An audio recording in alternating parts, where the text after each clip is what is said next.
السلام عليكم ورحمة الله تعالى وبركاته. اليوم ان شاء الله غنحضروا طاغط او سيترون. غنحتاجو في العجينه ديال الطاغط عندنا 120 غرام ديال الزبده سبيسيال، عندنا جوج صفارة البيض، عندنا 100 غرام ديال السنيده، وقبيصه ديال الملحه، والفورص على حساب الخليط اللي غادي يجمع لينا الزبده والبيض. غنحتاجو في لاكريم عندنا ربعه ديال الحليب حكيت فيها قشيرات ديال الحامض، قشره ديال الحامضه، عندنا كاس ديال الحامض، عندنا 100 غرام ديال بودر ديال باتيسير، وعندنا 100 غرام ديال السنيده. نبداو على بركه الله. غنديرو نخدمو الزبده مع السنيده،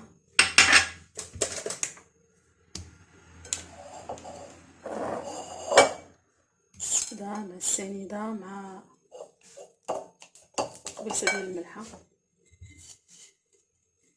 ضروري تنسم لينا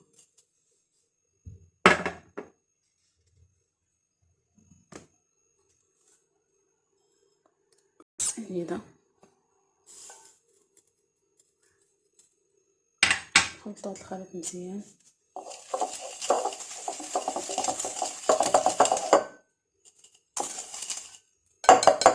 تخدمي بيديك ولا تخدمي بالطراد ديال الضو يكون احسن.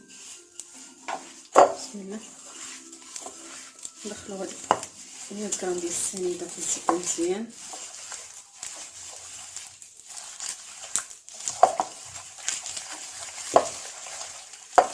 تذوب هاد الزبده مزيان، تذوب السنيده حتى هي.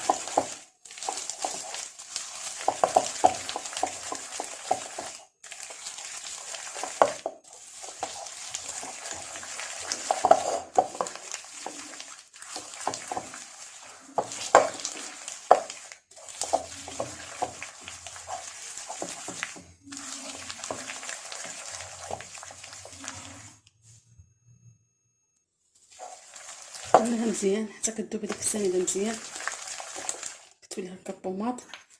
غنزيدو عليها جوج صفارة البيض،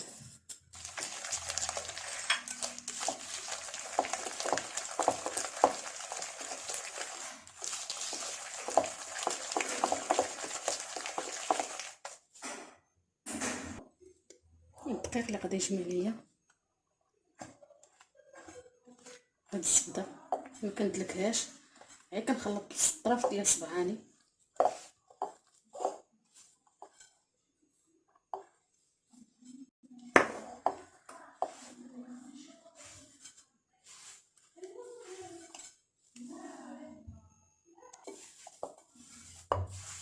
مكندلكهاش، كنجمعها بصبعاني.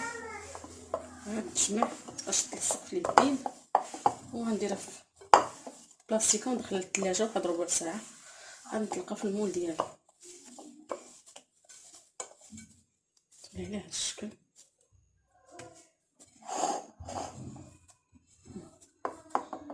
نديرها في الثلاجه ربع ساعه ونطلقها.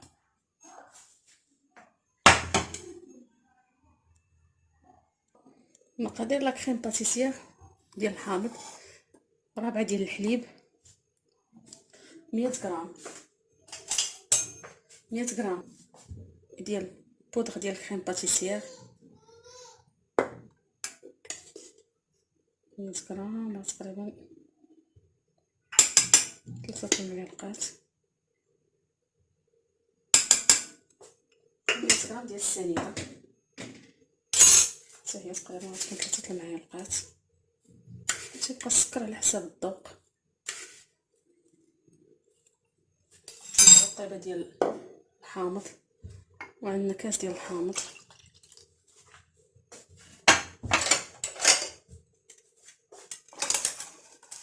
نحرك هادشي وكندي فوق الغطا حتى كيتقاد. وعندي 50 غرام ديال الزبده حتى كطيب ليا لا كريم وتعطيها تشد راسها. عاد كنزيدها في الاخر، ومنساش واحد الساشيه ديال الفاني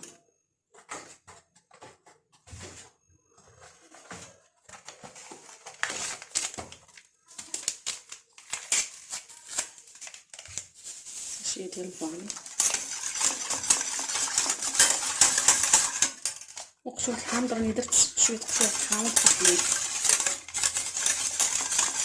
نتلاقاو ان شاء الله. لاباط ديالي بردات في الثلاجه مزيان. غناخد ليمون صغار ديال الضغط. العجينه ديال تاعي بردات. ناخد القياس بحال هكا وتلبسو المول مزيان. طلع من الجوانب ونصمر بحال هكا. نقاد فيها طلع من القاع للجوانب بحال هكا.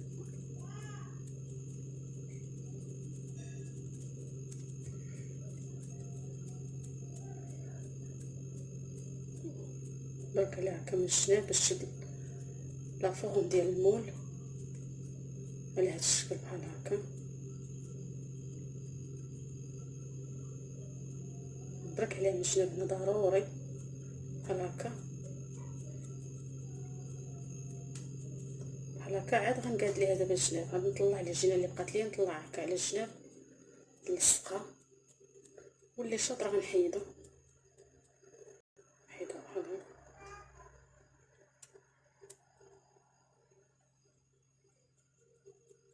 نخليوش الجناب رقاق وما نخليهمش انا غلاط.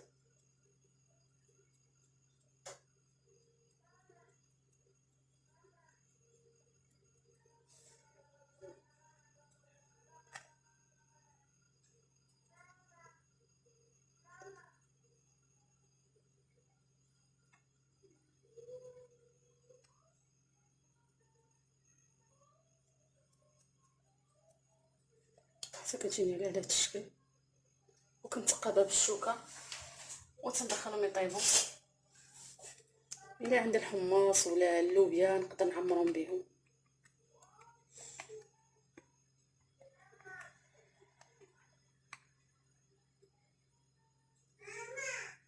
وندخل يطيبوا لها عافيه مهيله حتى ياخذوا اللون ذهبي ونطلقوا ان شاء الله.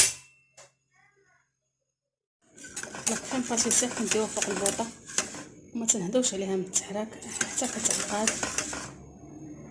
سيبوها هكا كتعقد.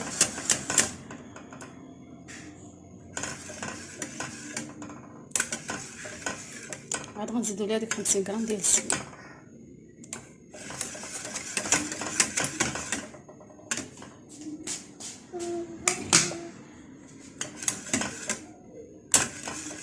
صافي عقادت ولا البوطه. زيتهم فوق البوطه كتولي على هذا الشكل. ما تنهداش عليها من التحريك بتاتا باش كتجيني بحال هكا ملسه. كتمشي حبه ما تتحرقش.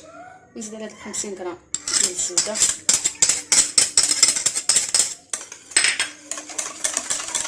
نحرك ونخليها تبرد شويه. عاد نعمر بها البطاط ديالي. البطاط راهما طابو كيجيو على هاد الشكل. هما باقيين سخان. نحيدهم من الليمون ديالهم كيتحيدوا بسهوله. كيجيو على هاد الشكل.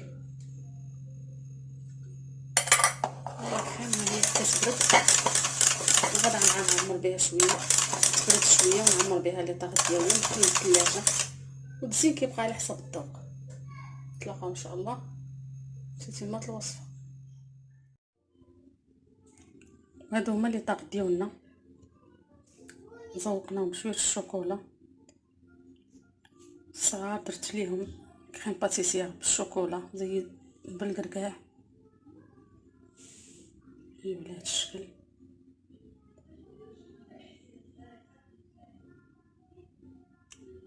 نتمنى من الله يعجبكم وتقدموا بالصحه والراحه.